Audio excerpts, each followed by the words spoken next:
na frente, pessoal. Fazer silêncio, virar para frente, prestar atenção aqui. Então, na aula de hoje, vamos falar de uma história que é importante para duas grandes religiões do nosso planeta. Tanto para o cristianismo, que é a maior religião do planeta com mais de 2 bilhões de fiéis, quanto para o judaísmo. O judaísmo que é o berço do cristianismo. Jesus era judeu e viveu entre os judeus, aprendeu sobre a Torá, sobre os profetas. Tudo isso acabou influenciando o cristianismo, que seria o cumprimento das profecias do Antigo Testamento. E lá no Antigo Testamento, no livro do Gênesis, que é o primeiro livro da Bíblia que trata sobre as origens, nós temos a história do Isaac. O Isaac descobrindo o poço de Berseba. Já ouviram falar dessa história? Sim. Sim? Então, tem gente que conhece já. Está lá no livro do Gênesis, capítulo 26. É uma história que mostra como Isaac, filho de Abraão, era abençoado por Deus. Ele se instala numa terra, a terra dos filisteus. Hoje é a Palestina, que inclusive está em guerra, onde os judeus estão bombardeando e promovendo um genocídio atualmente, ali na chamada faixa de Gaza. Então, é uma terra que historicamente pertencia aos filisteus. O próprio Isaac estava lá como um estrangeiro. Ele se instala na terra, mas ele começa a prosperar, principalmente com a extração de água de poços. E aí, por conta de que ele vai prosperando, isso acaba atraindo a ira dos filisteus.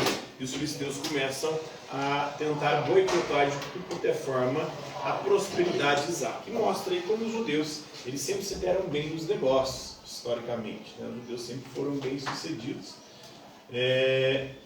Na sua grande parte, na sua maior parte, isso levou ou atraiu o ódio de muita gente. Durante o período nazista, no século XX, nós tivemos os próprios alemães também revoltados com os judeus, porque depois da Primeira Guerra Mundial, o povo alemão, por conta da Alemanha ter perdido a guerra, estava na carestia, enquanto os judeus se davam bem. Eles eram grandes banqueiros, grandes comerciantes e tinham muito dinheiro. Enquanto o povo alemão passava fome e necessidade, os judeus estavam bem bom. Aí o Hitler vê isso. Aí ele diz que os judeus é uma praga, é como piolho, precisa ser dizimado, é uma raça evolutivamente inferior que precisa desaparecer. Aí ele vai perseguir os judeus durante o período do nazismo. Isso vai inclusive levar à Segunda Guerra Mundial, a atuação de Hitler com o nazismo na Alemanha. Então acreditava-se, ou é um texto bíblico aí que fala sobre como Isaac é abençoado por Deus, como ele se torna um rico camponês, como ele vai prosperando. Então, os judeus, por conta de sua história, de sua cultura, sempre foi um povo muito comedido. Na verdade, a questão da prosperidade está muito mais relacionada à forma como você se comporta, a sua capacidade de controlar os seus desejos, seus instintos e as suas vontades. E quem consegue fazer isso acaba não gastando aquilo que vai ganhando. E à medida que poupa, ele vai investindo aquilo que ele poupou, ele vai ficando cada vez mais rico. Já a pessoa que tem uma mentalidade, uma cultura de gastança, como que podemos chamar isso, de prodigalidade, de alguém que gasta tudo que tem, não junta nada, não sabe poupar, não sabe investir. Então o judeu ele tem, historicamente, assim como os japoneses também, tem essa cultura, uma cultura de mais disciplina, de mais austeridade. E depois essa cultura acaba também se perpetuando, se consagrando na ética protestante dos evangélicos a partir da Reforma Protestante, com Martim Lutero, depois principalmente com Calvino. O calvinismo vai ter isso na sua ética, a ética da prosperidade. A prosperidade é um sinal de que Deus abençoa a sua vida e que você está predestinado à salvação.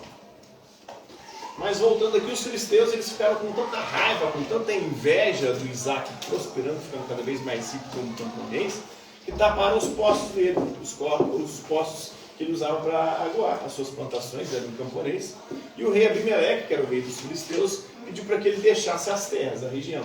Ele era um estrangeiro lá, ele estava pegando boi para lá, porque as terras pertenciam a eles. É uma terra que historicamente pertencia aos filisteus, aos palestinos, como eles são chamados hoje.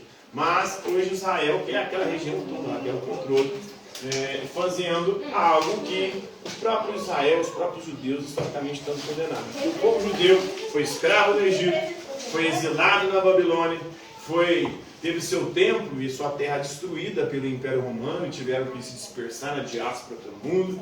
Então, eles nunca foram de fato donos daquela terra. Na verdade, quando Deus promete aquela terra para Abraão, já tinha gente morando lá, que eram os cananeus. Então tem toda uma problemática aí que é preciso estudar, conhecer, para que a gente não compre o discurso de Israel, o discurso dos judeus, o discurso desse povo hebreu, né? Então, Isaac vai para o deserto do Negueb, onde seus servos cavam poços de água fresca, e ele de novo prospera. E mostra que Deus está do lado dele.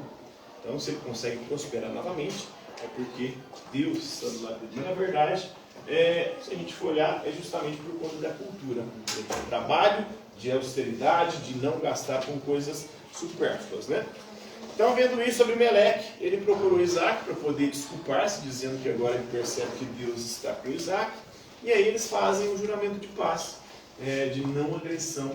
E a partir daí, Isaac pode desfrutar dos seus poços que ele vai descobrindo novos poços, apesar de que uma parte desses poços começaram a continuar a ser contestados, até que ele chega no poço de Berseba.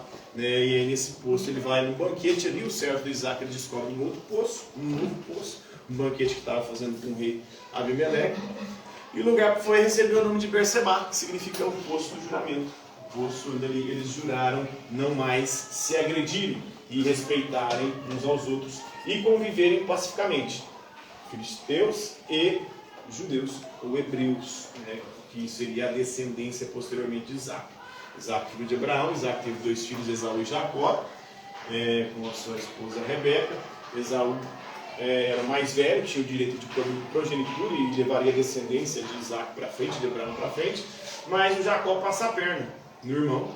O irmão, um dia muito faminto, ele vai troca o direito de progenitura com o irmão em troca de um prato de lentilhas. E é o Jacó quem vai receber a sucessão de Abraão. Jacó terá 12 filhos.